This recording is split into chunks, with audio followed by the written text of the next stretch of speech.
2 ದಶಕಗಳಿಂದ ಅಭಿವೃದ್ಧಿ ಕಾಣದ ಚಿಕ್ಕಮರಳಿ ಶಿಂಡಬೋಗನಹಳ್ಳಿ ರಸ್ತೆ 3,35,00,000 ರೂಪಾಯಿ ವೆಚ್ಚದಲ್ಲಿ ಭೂಮಿ ಪೂಜೆ.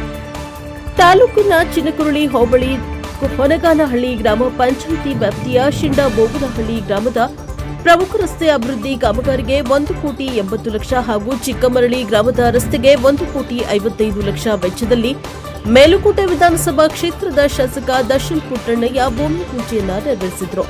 ಈ ಸಂದರ್ಭದಲ್ಲಿ ಮಾತನಾಡಿದ ಅವರು 2 ದಶಕಗಳಿಂದ ಗ್ರಾಮದ ಮುಖ್ಯ ರಸ್ತೆ ಸಂಪೂರ್ಣ ಹದಗೆಟ್ಟಿದ್ದು, ಗ್ರಾಮದ ಅಭಿವೃದ್ಧಿಗೆ ಹಾಗೂ ಸಾರ್ವಜನಿಕರ ಅನುಕೂಲಕ್ಕಾಗಿ ಪ್ರಮುಖ ರಸ್ತೆ ಮತ್ತು ಒಳ ರಸ್ತೆಗಳ ಅಭಿವೃದ್ಧಿಗೆ ಕಾಮಗಾರಿಗೆ ಚಾಲನೆ ನೀಡಲಾಗಿದೆ ಎಂದು ಹೇಳಿದರು. ಕೆಆರ್ಐಡಿಎಲ್ ಇಲಾಖೆಯು ಲೋಕೋಪಯೋಗಿ ಇಲಾಖೆ ಅಡಿಯಲ್ಲಿ ರಸ್ತೆ ಕಾಮಗಾರಿ ಕೈಗೊಳ್ಳಲಾಗುತ್ತಿದ್ದು, ಕಾಮಗಾರಿ ವೇಳೆ ಗ್ರಾಮಸ್ಥರು ಸಹಕರಿಸಿ ಗುಣಮಟ್ಟದ ರಸ್ತೆ ನಿರ್ಮಾಣಕ್ಕೆ ಕೈಜೋಡಿಸಬೇಕು. ರಸ್ತೆ ಪಕ್ಕ ಒತ್ತುವರಿಯಾಗಿದ್ದರೆ ಗ್ರಾಮಸ್ಥರು ಸಹಕರಿಸಿ ಒತ್ತುವರಿ ತೆರವುಗೊಳಿಸಿ ಉತ್ತಮ ರಸ್ತೆ ಮಾಡಿಕೊಳ್ಳಿ ಎಂದು ಮನವಿ ಮಾಡಿದರು. ಚಿಕ್ಕಮರಳಿ ಗ್ರಾಮದ ರಸ್ತೆ ಹದಗೆಟ್ಟು 20 ವರ್ಷಗಳಾದರೂ ಯಾರೂ ರಸ್ತೆ ಸರಿಪಡಿಸಿಲ್ಲ. ಶಾಲೆಗೆ ಹೋಗುವ ಮಕ್ಕಳಿಗೆ ಆರೋಗ್ಯದ ಸಮಸ್ಯೆಗಳಿಗೆ ಹೋಗಲು ಸಹ ತೊಂದರೆಯಾಗುತ್ತಿದೆ ಎಂದು ಗ್ರಾಮಸ್ಥರು 2 ವರ್ಷಗಳಿಂದ ಬೇಡಿಕೆ ಇಟ್ಟಿದ್ದರು.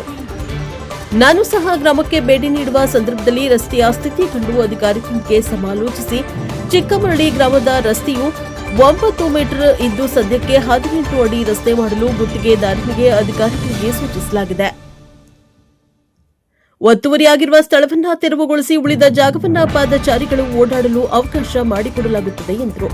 ಈ ಸಂದರ್ಭದಲ್ಲಿ ಸಹಾಯಕ ಕಾರ್ಯಪಾಲಕ ಇಂಜಿನಿಯರ್ ಜಯಕುಮಾರ್, ಸಹಾಯಕ ಇಂಜಿನಿಯರ್ ರಾಕೇಶ್, ಕೆಆರ್ಐಡಿಎಲ್ ಅಭಿಷೇಕ್, ಗ್ರಾಮ ಪಂಚಾಯಿತಿ ಅಭಿವೃದ್ಧಿ ಅಧಿಕಾರಿ ಕುಮಾರ್, ಗ್ರಾಮ ಪಂಚಾಯಿತಿ ಸದಸ್ಯರಾದ ದಿವ್ಯ ಎಸ್ ಸತೀಶ್, ಯಜಮಾನರಾದ ನರಸಿಂಹೇಗೌಡ, ಮುಖಂಡರಾದ Satish S, Ashwath SD, Jagganna, SS Kumar, SS Manu, Jayanth, Anand, Naveen, Rakesh, Sagar, ರೈತ ಮುಖಂಡರು, ಗ್ರಾಮದ ಯಜಮಾನರುಗಳು, ಯುವಕರು ಹಾಗೂ ಅಕ್ಕಪಕ್ಕದ ಗ್ರಾಮಸ್ಥರು ಸೇರಿದಂತೆ ಚಿಕ್ಕಮರಳಿ ಶಿಂಡಬೋಗನಹಳ್ಳಿ ಗ್ರಾಮದ ಮುಖಂಡರು, ಯಜಮಾನರು, ಕಾರ್ಯಕರ್ತರು ಹಾಗೂ ಗ್ರಾಮಸ್ಥರು ಉಪಸ್ಥಿತರಿದ್ದರು. News bureau, Prajabhavan TV, Pandavapura.